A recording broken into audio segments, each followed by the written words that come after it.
नमस्कार, मैं तरुण वर्मा और मैं दिल्ली में क्लिनिकल साइकोलॉजिस्ट हूँ। इस वीडियो में जो जानकारी दी जाएगी उस पर थोड़ा ध्यान दीजिएगा, क्योंकि यह जानकारी आपके लिए बेहद यूज़फुल हो सकती है अगर आप एंटी डिप्रेसेंट दवाइयाँ, स्पेशली जो एसएसआरआई दवाइयाँ हैं, उसको रेगुलरली अगर आप लेते हैं। डिप्रेशन या ओसीडी या किसी भी दूसरी प्रॉब्लम के लिए अगर आप एसएसआरआई दवाइयाँ ले रहे हैं तो इस वीडियो में दी गई जानकारी आपके लिए बेहद ज़रूरी हो सकती है, क्योंकि हो सकता है कि आप अगर इन बीमारियों के लिए अगर दवाएं ले रहे हैं तो उनका असर या तो थोड़ा हो रहा हो या फिर बहुत लंबे समय से लेते हुए भी बहुत ज़्यादा ये असर ना कर रही हो और आपके डॉक्टर ने कहा हो कि दवाइयाँ तो लेनी पड़ेंगी या लंबे टाइम बाद शायद दवाओं का असर आएगा। पर इस वीडियो में जो मैं आपको बताऊंगा उसमें आपका ध्यान इस बात पर दिलाना चाहूंगा कि कैसे इन एंटी डिप्रेसेंट दवाओं के असर को बढ़ाया जा सकता है, और वो भी एक बहुत छोटे से उपाय की मदद से, बहुत थोड़े से एफर्ट से भी आप अपनी इन एंटी डिप्रेसेंट दवाओं के असर को बढ़ा सकते हैं। क्योंकि कुछ ऐसे एस्पेक्ट्स हैं, कुछ ऐसे इश्यूज हैं जिन पर आप शायद ध्यान या तो दे नहीं रहे हैं या शायद लापरवाह हो गए हैं या फिर आपको किसी ने बताया ही नहीं है कि ये बदलाव लाने से भी आप अपने एंटी डिप्रेसेंट दवाओं के असर को बढ़ा सकते हैं। आमतौर पर जो धारणा होती है वो ये कि एंटी डिप्रेसेंट दवाएं भी ऐसी ही दूसरी बीमारियों की दवाओं की तरह है कि भाई दवा लो और डिप्रेशन ठीक होता रहेगा, ओसीडी ठीक होता रहेगा और उसके अलावा कुछ एक्स्ट्रा करने की जरूरत नहीं है, क्योंकि ओसीडी डिप्रेशन बीमारियां हैं और इन बीमारियों का इलाज तो भाई ऐसे ही होता है कि दवा बस खाते जाओ और कोई बड़ा बदलाव नहीं लाना। हालांकि थोड़े बहुत लोग ऐसे भी करते हैं क्योंकि वो अच्छे एजुकेटेड हैं, अवेयर हैं और वो कई तरह से अपने बारे में चिंता करते हैं और वो कुछ लाइफस्टाइल चेंजेस भी लाते हैं, कुछ खान पान में भी बदलाव करते हैं, योगा मेडिटेशन एक्सरसाइज पर भी फोकस करते हैं। तो अलग अलग तरह से लोग अपने डिप्रेशन ओसीडी को मैनेज करते हैं। पर मैं आपका ध्यान दिलाना चाहूंगा कि सिर्फ दवाएं इफेक्टिव नहीं हैं पूरी तरह से डिप्रेशन या ओसीडी को दूर करने में, या अगर मैं इसको ऐसा कहूं कि अगर आप दवाएं ले रहे हैं उनका असर कम है या बहुत टाइम से कुछ खासा असर नहीं आ रहा है, तो उस असर को बढ़ाने में क्या किया जा सकता है उस पर बात करेंगे।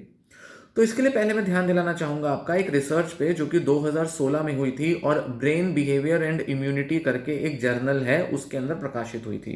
काफी सारे रिसर्चर्स थे जिन्होंने ये रिसर्च की थी और ये रिसर्च जो थी ये चूहों पर की गई थी।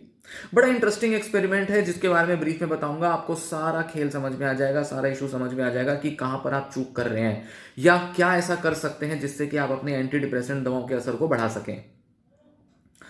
तो इन्होंने क्या किया, रिसर्चर्स ने कुछ चूहे लिए और उन चूहों को 2 हफ्ते तक, 14 दिन तक काफी सारा स्ट्रेस दिया। कैसे? उनको स्ट्रेस ऐसे दिया कि उनको एक केज में रखा जो कि एक स्टैंडर्ड केज होता है, उसके अंदर इनको बड़े सारे अलग अलग स्ट्रेसफुल कंडीशन से एक्सपोज कर दिया। जैसे मान लीजिए कि स्ट्रेस कैसे दिया जाता है चूहों को, जैसे मान लीजिए कोई एक व्हीकल है, कोई साइकिल सी है, उस पर चूहों को दौड़ाया जाता है, चूहों को एक केज में रख दिया जाता है और उनको खाना लिमिटेड दिया जाता है। तो जब लिमिटेड खाना होगा तो चूहों में कंपटीशन होगा, तो कंपटीशन की वजह से सब में एक दौड़ लग जाएगी खाना खाने को लेकर और ऐसे में उनमें स्ट्रेस आएगा। उनकी लिविंग कंडीशंस को चेंज कर दिया जाता है और उनको बड़े डिफिकल्ट से एनवायरनमेंट में रखा जाता है जहां पर चूहों के लिए रहना बड़ा मुश्किल है। इसी के साथ उनको चूहों को अलग अलग टाइम पर कुछ स्टिमुलेशन दिए जाते हैं, तेज आवाजें दी जाएंगी, बहुत तेज रोशनी कर दी जाएगी, या उनको अलग अलग तरह से पानी की बौछारें की जाएंगी, बड़े तेज हवा के झोंके उनको दिए जाएंगे। ये सारे जो है ये क्या करते हैं, चूहों के अंदर स्ट्रेस बिल्डअप कर देते हैं। तो या तो उनकी एनवायरमेंटल कंडीशन चेंज कर दो, टेम्परेचर बढ़ा दो, कम कर दो, उनके अंदर हवा पानी फेंकते रहो, या चूहों का आपस का कंपटीशन बढ़ा दो। तो हुआ ये 2 हफ्ते तक चूहे हो गए स्ट्रेस्ड अप, उनमें तनाव बढ़ गया और चूहे डिप्रेशन के सिम्टम्स दिखाने लग गए, चूहों को डिप्रेशन हो गया। एक पिंजरा होता है जो कि इस हिसाब से बनाया जाता है जिसमें कि रिसर्च की जाए। तो इंटेलिकेज करके एक पिंजरा था, एक केज था जिसके अंदर ये सारी सुविधाएं होती हैं और चूहों पर एक्सपेरिमेंट किए जा सकते हैं। ये एक आम पिंजरा नहीं होता जैसा कि लोग जो जानवर पालते हैं उनके लिए रखते हैं, ये एक स्पेशली एक्सपेरिमेंट्स के लिए बनाए जाते हैं ये केजेस। तो जब वहां पर रखा, चूहों को स्ट्रेस दिया तो चूहों में हो गया डिप्रेशन। किसी में एक चूहा रखा, किसी में 2 चूहे रखे, अलग अलग हिसाब से एक्सपेरिमेंट किया। अब क्या किया इन्होंने, 14 दिनों के बाद 21 दिन तक इनको 2 तरह के ट्रीटमेंट दिए। मतलब एक ग्रुप को, चूहों को 2 पार्ट में डिवाइड कर दिया, एक ग्रुप को फ्लुओक्सेटिन दवा से ट्रीटमेंट दिया, एसएसआरआई दवा है फ्लुओक्सेटिन, और दूसरे ग्रुप को कोई ट्रीटमेंट नहीं दिया, ऐसे उनको सिंपल खाना पीना प्रोवाइड करते रहे ट्रीटमेंट के नाम पर प्रॉपर उनको फ्लुओक्सेटिन दवा नहीं दी। और साथ ही इसमें भी उन्होंने हर ग्रुप के 2-2 पार्ट कर लिए कि एक तो फ्लुओक्सेटिन जिनको दवा दी जा रही है उनमें भी 2 ग्रुप्स बना लिए। कैसे? एक ग्रुप को और ज्यादा स्ट्रेस दिया गया अगले 21 दिन तक, मतलब 14 दिन तो स्ट्रेस दिया और अगले 21 दिन तक स्ट्रेस दिया। और एक दूसरा ग्रुप था, उसको एनरिचिंग एनवायरनमेंट दिया, उनको पूरा ऐशो आराम दिया, बिल्कुल मजेदार कंडीशंस दे दी, पूरा ऐश किया उन्होंने चूहों ने। कैसे? उनको बढ़िया खाना मिल रहा था, उनको गद्देदार सोफा, गद्दा, बड़े कुशन वाला, उनको एक बड़ा एक केज के अंदर उनको बैठने सोने के लिए जगह मिल रही थी। हमेशा उनके मनपसंद की चीजें उनको प्रोवाइड की जा रही थी जो चूहे अक्सर खाना पसंद करते हैं। कंपटीशन उस केज के अंदर कम कर दिया गया, मतलब कोई और चूहे आ रहे हैं, दौड़ भाग कर रहे हैं, लड़ रहे हैं, ऐसा नहीं है। उनको खेलने के लिए चीजें दी गई ताकि चूहे मस्त मजे से अपना जिंदगी बिताएं। स्ट्रेसफुल एनवायरनमेंट के अंदर कई सारे उन्होंने तरीके से चूहों को स्ट्रेस दिया। जैसे एक दरवाजा था जहां खाना लेने जाते थे, उसको केवल 1.5-2 सेकंड के लिए खोला और एकदम बंद कर दिया। तो चूहों के अंदर हमेशा एक हड़बड़ी रहती थी कि जैसे ही दरवाजा खुलेगा बस जाके खाना निकालो और वापस आ जाओ। तो अगर वो जल्दी जल्दी नहीं करेंगे तो उनको खाना नहीं मिल पाएगा। तो ऐसे में उनके अंदर स्ट्रेस आ गया। फिर जैसे ही उनको किसी एक पर्टिकुलर कोने में जाते हैं, किसी केज के, जो उनकी केज थी, एकदम से बड़ी तेज हवा का झोंका उनके ऊपर फेंक दिया जाता, बड़ी तेज पानी की बौछारें कर दी जाती उनके ऊपर। तो ऐसे कर करके 21 दिन तक उनको ऐसे स्ट्रेस दे दे के उनको रखा वहां पर। और दूसरे वाले ग्रुप को मस्त मजेदार माहौल दिया गया, एनरिचिंग एनवायरनमेंट। पर इन दोनों ग्रुप्स को दवा मिल रही थी। हम उस ग्रुप की बात नहीं करेंगे जिनको उन्होंने दवा नहीं दी, हम यहां बात कर रहे हैं एंटी डिप्रेसेंट दवा देकर उनके अंदर किस टाइप का बदलाव आता है अगर उनको दो अलग एनवायरनमेंट्स में रखा जाए। तो यहां ये बात करेंगे और यही हमारे लिए जानना सबसे इंटरेस्टिंग है। तो हुआ क्या, 21 दिन के बाद वो चूहे जब ट्रीटमेंट भी ले रहे थे और अलग अलग कंडीशंस में थे, उसमें क्या हुआ, देखा गया कि जिन चूहों ने स्ट्रेसफुल एनवायरनमेंट में दवा ली थी उनका डिप्रेशन गया नहीं और बढ़ गया। जबकि फ्लुओक्सिटिन दवा लेते हुए भी जब चूहों को एक बड़ा एनरिचिंग एनवायरनमेंट, कंफर्टेबल एनवायरनमेंट दिया गया, चूहों का डिप्रेशन बहुत ही कम हो गया। मतलब दवा का असर तभी अच्छा आया जब माहौल में बदलाव किए गए और एक अच्छा एनरिचिंग माहौल दिया गया जहां पर स्ट्रेस नहीं था, स्ट्रेस फ्री चूहे मजे से अपनी जिंदगी बिता रहे थे, अपनी जिंदगी की पूरी ऐश कर रहे थे।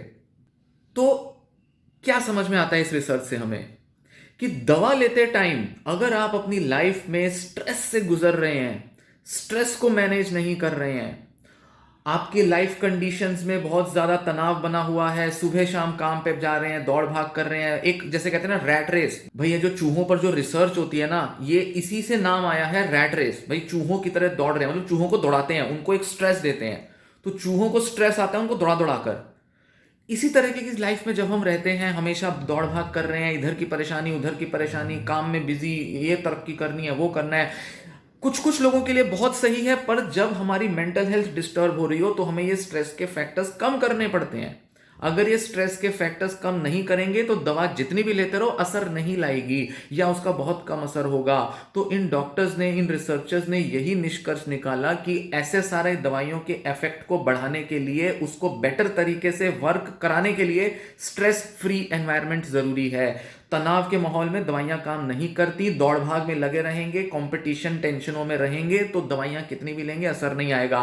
और यही बायोसाइकोसोशल मॉडल भी कहता है कि बायोलॉजिकल तरीके से ट्रीटमेंट दिया जाना, मतलब दवा लेना, और साथ ही साथ अपने साइको सोशल ट्रीटमेंट पर भी फोकस करना बेहद जरूरी है ताकि डिप्रेशन या दूसरी कोई भी बीमारी जैसे कि ओसीडी, उसके ट्रीटमेंट को बेटर किया जा सके, दवाओं का असर बढ़ाया जा सके। और यही कई लोग चूक कर देते हैं कि सिर्फ दवा पर डिपेंडेंट हो जाते हैं और अपने बिहेवियर में, लाइफस्टाइल में कोई चेंज नहीं लाते, या लाते भी हैं 2-4 दिन ले आएंगे उसके बाद छोड़ देंगे क्योंकि उनको लगेगा डिप्रेशन में इतना सब कैसे किया जाए, डिप्रेशन में इतनी सरदर्दी कौन ले, ये करो वो करो, जब ठीक हो जाएंगे उसके बाद सब ठीक हो जाएगा, सब लाइफस्टाइल ठीक हो जाएगा हमारा। ऐसा नहीं है, आपको बिहेवियरल चेंज लाना पड़ेगा, अपने थॉट्स में चेंज लाना पड़ेगा, जैसा कि इस रिसर्च में भी बताया। अब ये रिसर्च तो चूहों पर हुई है पर ह्यूमंस में भी सेम चीजें पाई जाती हैं, सिर्फ उसको फाइंड करने भर की देरी होती है। और काफी सारी रिसर्चेस ह्यूमंस पर हुई हैं जिसमें यही सब फाइंडिंग्स देखी जाती हैं। उस बारे में कभी और डिस्कस करूंगा या शायद किसी वीडियो में डिस्कस किया होगा। साथ ही साथ इन रिसर्चर्स ने क्या देखा कि जब स्ट्रेस फ्री एनवायरनमेंट में फ्लुओक्सिटिन दी गई तो बॉडी के अंदर, चूहों के अंदर उनके प्रो इन्फ्लेमेटरी रिस्पॉन्स बढ़ गया। हमारी बॉडी के अंदर जो इम्यून सिस्टम है, इम्यूनिटी है हमारी, बेटर हो जाती है जब प्रो इन्फ्लेमेटरी साइटोकाइंस ज्यादा पैदा होते हैं। ये हमारी इम्यूनिटी को बेटर करने का काम करते हैं। और दूसरे होते हैं जो इम्यूनिटी को खराब करते हैं, वो है एंटी इन्फ्लेमेटरी साइटोकाइंस। तो इन्होंने देखा कि प्रो इन्फ्लेमेटरी साइटोकाइंस बॉडी के अंदर बढ़ गए जब फ्लुओक्सेटिन के ट्रीटमेंट के दौरान उन्हें एनरिचिंग एनवायरनमेंट दिया गया, और एंटी इन्फ्लेमेटरी साइटोकाइंस जो कि बॉडी के लिए अच्छे नहीं है, इम्यूनिटी के लिए अच्छे नहीं है, वो बढ़ गए जब फ्लुओक्सेटिन के ट्रीटमेंट के दौरान स्ट्रेसफुल एनवायरनमेंट में हो रहे थे चूहे। तो यानी कि बॉडी की इम्यूनिटी को बेटर करने में, बॉडी का इम्यून रिस्पॉन्स बेटर होने में काफी बड़ा रोल है हमारे एनवायरनमेंट का। दवाइयां सब कुछ नहीं कर सकती। तो मतलब मॉलिक्यूलर, बायोलॉजिकल, साइकोलॉजिकल हर लेवल पर हम देख सकते हैं स्ट्रेसफुल कंडीशंस का क्या रोल है हमारी मेंटल हेल्थ में, और डिप्रेशन पर तो पड़ता ही है इसका बहुत ज्यादा असर। और यही डॉक्टर्स कहते हैं, साइकोलॉजिस्ट कहते हैं कि दवाओं के असर को अगर बेटर करना है तो आपको एक अच्छा एडेप्टेबल एनवायरनमेंट क्रिएट करना पड़ेगा। एक ऐसा एनवायरनमेंट जहां या तो आप अपनी क्षमता को बढ़ाएं, या आप उस माहौल के अंदर बदलाव ले आए जिससे कि आपके डिप्रेशन को कम करने में मदद मिले। या तो आपकी कोपिंग स्किल्स बेटर हुए, या फिर एनवायरमेंटल चेंज किया जाए, स्ट्रेस को कम किया जाए। रिलेशनशिप्स का स्ट्रेस कम हो, वर्क का स्ट्रेस कम हो, एग्जाम या आपकी स्टडीज का स्ट्रेस है वो कम हो, या किसी भी तरीके का दूसरा स्ट्रेस है वो कम होना चाहिए। तभी आप बेटर तरीके से डिप्रेशन से बाहर आ पाएंगे। हम ये कह सकते हैं कि दवाइयां काम करेंगी, काम कर सकती हैं, पर बिहेवियर और एनवायरनमेंट में चेंज लाना जरूरी है। तब उस केस में हम कह सकते हैं कि ये दवाइयां फैसिलिटेट करती है हमारे डिप्रेशन से बाहर आने को, डिप्रेशन के लेवल कम करने को। फैसिलिटेट करना मतलब उसको हेल्प करना, उसको बढ़ावा देना। तो ये जानकारी आपको अच्छी लगी हो, वीडियो को लाइक कर दें, शेयर भी कर दें वीडियो को। इस तरीके के एक्सपेरिमेंट्स बहुत इंसाइटफुल होते हैं, बहुत कुछ बताते हैं हमें। तो इनसे हम रिलेवेंट जानकारी लें, नॉलेज लें, और इस तरह से अपने ट्रीटमेंट में भी हेल्प लें, उसमें भी गाइडेंस लें, और एक बदलाव लाने की कोशिश करें।